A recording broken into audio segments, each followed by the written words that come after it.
Good morning students. आज का हमारा जो टॉपिक है दैट इज मेमोरी। इसको हम स्मृति भी बोलते हैं।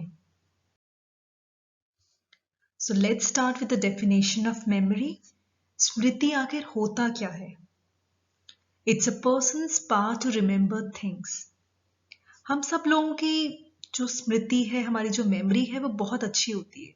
कुछ लोगों को चेहरे बहुत अच्छे से याद रहते हैं, कुछ को फोन नंबर्स, और कुछ को बहुत सी घटनाएं या कोई इवेंट्स, जैसे कि बर्थ डेट, किसी का एनिवर्सरी का डेट, ये सब हमारे इवेंट्स में आ जाते हैं।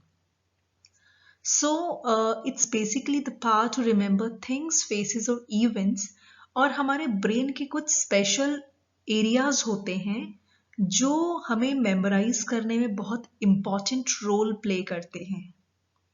एंड मेमोरी क्या है? बेसिकली ये एक प्रोसेस है जिसमें हम इंफॉर्मेशन को एनकोड करते हैं, फिर उसको स्टोर करते हैं, एंड फिर उसके बाद हम उस इंफॉर्मेशन को रिट्रीव करते हैं या रिकॉल करते हैं।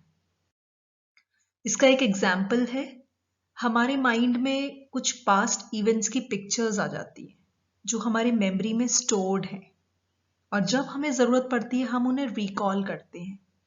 So it's an ability to remember the thing. कौन कौन से प्रोसेसेस मेमोरी में इन्वॉल्व हैं? 3 तरह के प्रोसेसेस हैं, and they are encoding, storage and retrieval. Encoding क्या होता है? जब हमें नई मेमोरीज फॉर्म करनी होती हैं तो हम इंफॉर्मेशन को एक यूजेबल फॉर्म में चेंज कर देते हैं, which basically occurs through this process. And encoding में अटेंशन की सबसे ज्यादा इन्वॉल्वमेंट होता है। स्टोरेज में जब वो इंफॉर्मेशन अच्छे से एनकोड हो जाती है, जब हम किसी इंफॉर्मेशन पे अटेंशन पे करते हैं तो वो इंफॉर्मेशन अच्छे से हमारे स्टोर हो जाती है, और जरूरत पड़ने पर हम उस इंफॉर्मेशन को रिकॉल कर पाते हैं, which is called as retrieval. Now this is the chart of memory, जिसमें कि 3 प्रोसेसेस इन्वॉल्व हैं जो मैंने आपसे अभी डिस्कस किए हैं, that is encoding, storage and retrieval. So encoding means processing or acquiring the information. Then the information passes in storage form, where we maintain that information for a certain period of time. And after that, that information passes to a permanent form, which we call as retrieving or recalling that information. यानी जब हमें जरूरत पड़ती है तो हम उस information को recall कर लेते हैं। इन तीनों को मिला के हमारा मेमोरी का जो प्रोसेस है वो होता है। नाउ कितने तरह के एनकोडिंग होते हैं? I want to tell you. हमारे पास 3 तरह के एनकोडिंग है involve. First is visual encoding, second is acoustic, and third is semantic.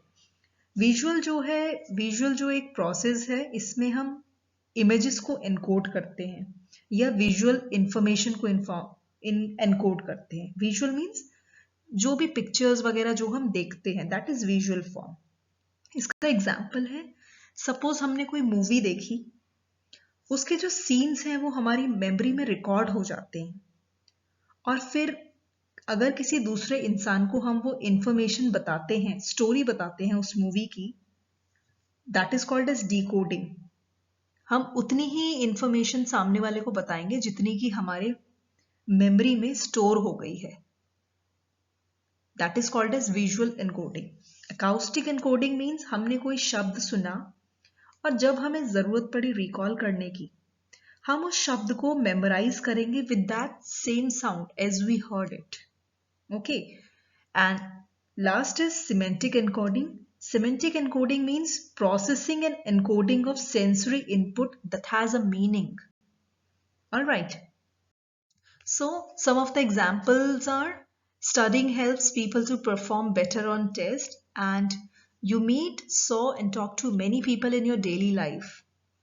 आप डेली इतने लोगों से मिलते हैं, उनसे बात करते हैं, सब चीजें, लेकिन आपको सिर्फ कुछ ही लोगों के चेहरे याद होते हैं। जैसे कि आप शादी में जाते हैं, आप हजारों लोगों से मिलते हैं, हजारों लोगों को देखते हैं, लेकिन आपको सिर्फ उन्हीं लोगों के चेहरे याद रहते हैं जिनकी शक्लें आप अपने मेमोरी में एनकोड कर लेते हैं।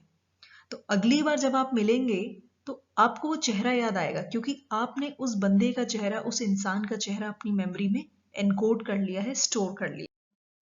नाउ रिट्रीवल प्रोसेस में क्या क्या है, क्या क्या चीजें इन्वॉल्व होती हैं रिट्रीवल में? First is recall. Recall means, इसका सबसे अच्छा एग्जाम्पल है फिल इन द ब्लैंक्स में जब आप कोई आंसर फिल करते हैं, that is called a recall. Next we have got recollection. Recollection means जब आप कोई एस्से का एग्जाम दे रहे होते हैं तो उसमें क्या होता है, आप छोटे छोटे बिट्स ऑफ इंफॉर्मेशन को कलेक्ट करके एक एस्से की फॉर्म देते हैं, that is called as recollection. Then we have got recognition.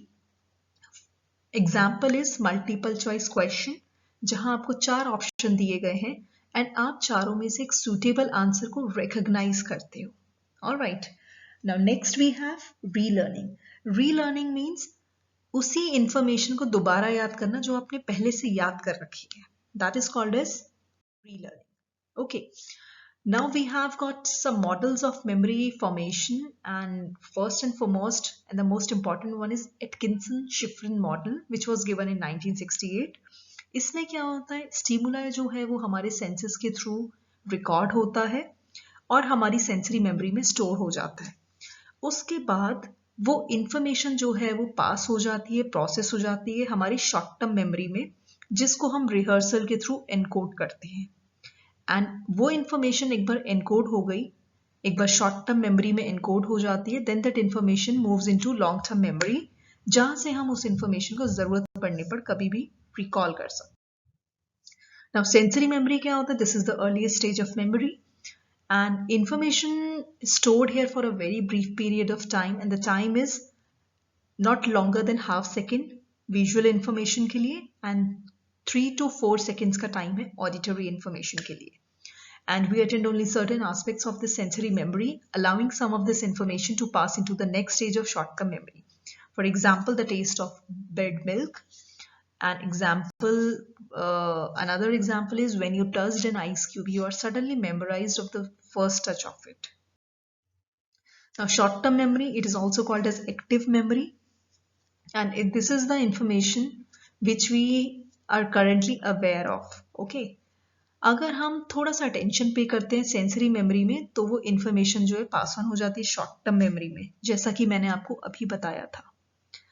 And जितना इंफॉर्मेशन शॉर्ट टर्म मेमोरी में स्टोर होता है वो वहां पर सिर्फ 20 या 30 सेकंड तक ही रहता है।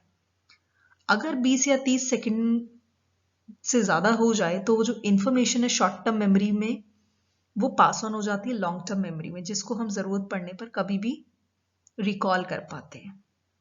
और नहीं तो वो इंफॉर्मेशन शॉर्ट टर्म मेमोरी से ही लाइक इट वैनिशेस और हम चीजों को भूल जाते हैं, हमें याद नहीं रहता। Now comes long-term memory. It is the permanent storage of information, and the information which is stored here, it is largely outside of our awareness, but it can be called into working memory to be used when it is needed. And इसमें से कुछ information जो है वो बहुत आसान होता है रिकॉल करना, और बाकी जो मेमोरीज हैं, जो हमारी बाकी इंफॉर्मेशन है, उनको एक्सेस करना बहुत डिफिकल्ट हो जाता है। Thank you so much, this was all about memory.